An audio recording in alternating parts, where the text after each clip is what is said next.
మాజీ సీఎం గారు ఆపోజిషన్ లీడర్గా ప్రతిపక్ష నేతగా ఉన్నటువంటి కేసీఆర్ గారిని కలిసి మరి జనవరి 28 నుంచి 31 వరకు జరిగేటువంటి మన రాష్ట్ర పండుగగా మరి దేశ విదేశాల నుంచి కూడా ఎంతోమంది భక్తులు వచ్చేటువంటి పండుగ, మరి కొంగు బంగారంలా కోరిన కోరికలు తీరుస్తున్నటువంటి సమ్మక్క సారలమ్మ మహాజాతర జరుగుతున్న సందర్భంగా మరి మాజీ ముఖ్యమంత్రి గారు గౌరవ శ్రీ కేసీఆర్ గారిని నేను, మా అక్క సురేఖ అక్క గారు, అదేవిధంగా ఇక్కడ ఆకాంక్ష గారు, మన జిల్లా అధ్యక్షురాలు, మా ములుగు జిల్లా అధ్యక్షుడు డిసిసి పైడాకుల అశోక్ గారు మేమందరం కలిసి రావడం జరిగింది.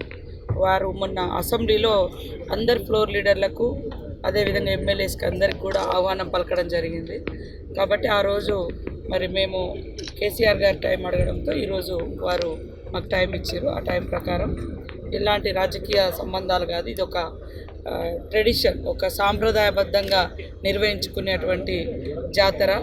ఆదివాసీ బిడ్డలుగా పుట్టినటువంటి సమ్మక్క సారలమ్మలు కానీ ఈ రాష్ట్రంలో కానీ పక్క రాష్ట్రాల్లో కానీ అందరి దేవుళ్ళుగా ఒక కులము, మతము, ప్రాంతము అనేటువంటి తేడా లేకుండా మరి అందరి కోరిన కోరికలను తీర్చే తల్లులుగా ఉన్నారు. కాబట్టి ఈ యొక్క మహాజాతరకు మేము ఆహ్వానించడం జరిగింది. వారు అదేవిధంగా కేసీఆర్ గారు, వారి సతీమణి శోభమ్మ గారు కూడా ఇద్దరు కూడా కూర్చొని మేము ఇచ్చినటువంటి ఆహ్వానాన్ని స్వీకరించడం జరిగింది.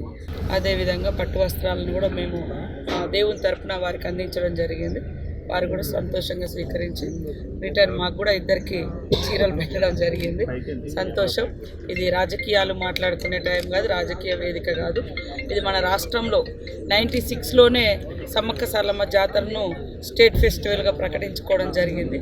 కాబట్టి అన్ని పక్షాలను, అన్ని కులాలు, అన్ని మతాలు, అన్ని ప్రాంతాలను కూడా ఆ ప్రాంత ఆడబిడ్డలుగా మేము ఆహ్వానించడం జరుగుతుంది.